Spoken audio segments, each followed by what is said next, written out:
ज्योत्सना सिंह। नमस्कार दोस्तों, इसमें यूपी पीसीएस का इंटरव्यू चल रहा है। मैं डिप्लोमेटिक हर्ष इलाहाबाद विश्वविद्यालय से साक्षात्कार करने दीदी आई हुई हैं ज्योत्सना सिंह, वो साक्षात्कार देकर आ रहे हैं। उनसे हम बात करेंगे कैसा उनका इंटरव्यू गया, कौन से सर की टीम थी, तो बात करेंगे। मैम आपका नाम क्या है? ज्योत्सना सिंह। कहाँ बैकग्राउंड क्या है?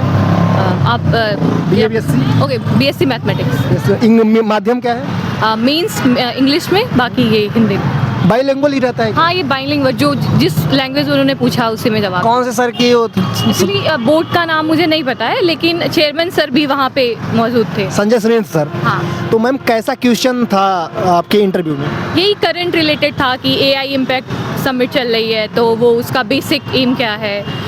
AI समिट जो फ्रांस के और मोदी जी के। हाँ, मतलब उसके अलावा बांग्लादेश में नई रिजीम आने वाली है, तो इंडिया के लिए क्या होप्स हैं। और क्योंकि मेरा बैकग्राउंड मैथमेटिक्स है, तो उन्होंने फेमस मैथमेटिशियन के नाम पूछे। इसके अलावा लीडरशिप क्वालिटीज़ क्या हैं आप में, ये पूछा। और इंटरनेशनल रिलेशन, यही वाला क्वेश्चन था, बांग्लादेश से रिलेटेड से। बांग्लादेश में जो प्रधानमंत्री बने हुए। हाँ, सिर्फ उससे रिलेटेड IR से था। उसके अलावा कुछ सिचुएशन बेस्ड भी क्वेश्चन मुझसे किए गए। और UGC से रिलेटेड नहीं, इससे रिलेटेड मुझसे क्वेश्चन नहीं किया गया। और विमेन एम्पावरमेंट से क्या समझती हैं आप, इतने ही क्वेश्चन मुझसे किए गए। और 2-3 सिचुएशन वाले question, situation based question. Ma'am महिलाओं के लिए आपका क्या कहना है कि जो महिलाएं यूपी पीसीएस सिविल सेवा में जाना चाहती हैं, उनके मम्मी पापा को और उनके लिए आपका क्या रणनीति रहेगा? आप ऑफलाइन कोचिंग की थी या ऑनलाइन? ऑफलाइन। ऑफलाइन प्रयागराज से या दिल्ली? दिल्ली से। दिल्ली से। कौन सी कोचिंग थी? Vision IAS।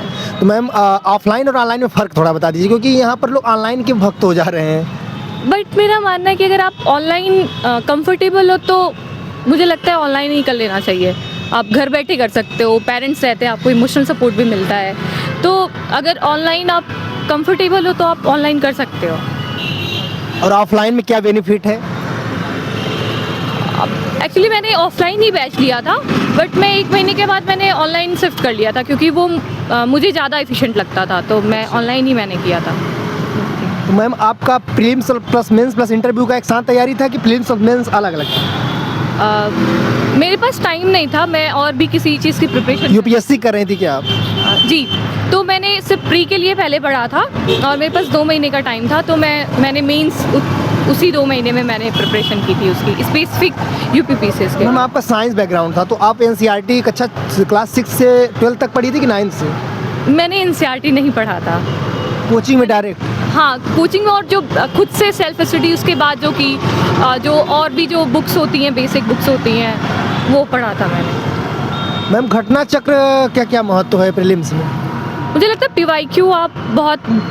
PYQ बहुत अच्छे से वो उससे हो जाता है। तो मैंने घटना चक्र PYQ सॉल्व किया था अच्छे से। तो आपका अटेम्प्ट क्या था मैम?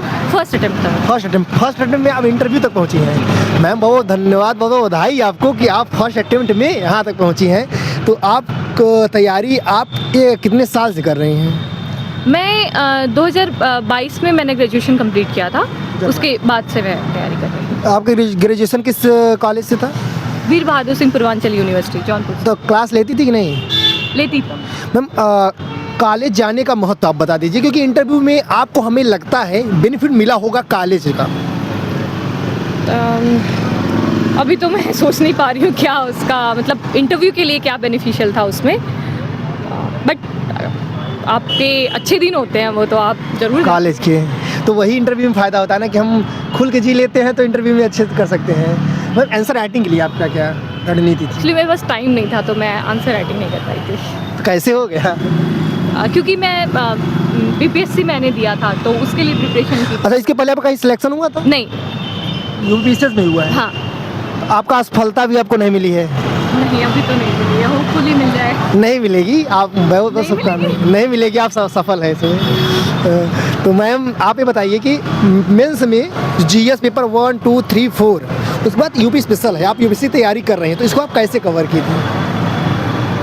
आप 1, 2, 4 तो GS जो होता है वो तो सेम UPSC की वजह से हो जाता है। और GS 5, 6 के लिए बहुत सारी मार्केट में बुकलेट आती हैं, वो काफ़ी अच्छी बुकलेट आ रही हैं, तो आप उसका यूज़ कर सकते हो। तो मैम जैसे कह रहे हैं कि आप कला संस्कृति पढ़ लिए इंडिया लेवल का, तो यूपी लेवल का थोड़ा अच्छे से पढ़ लेना, तो क्या वो बेनिफिट मिलेगा उससे? आप मेंस की बात कर रहे हो? मेंस की। GS 5-6 पूरा तो यूपी स्पेशल ही है, तो पढ़ना तो पड़ेगा ही। तो चुनौती है, यूपी स्पेशल चुनौती है। बहुत धन्यवाद मैम, मैं आपको बहुत बहुत शुभकामनाएं देता हूं कि आपका सिलेक्शन हो। बहुत धन्यवाद मैम।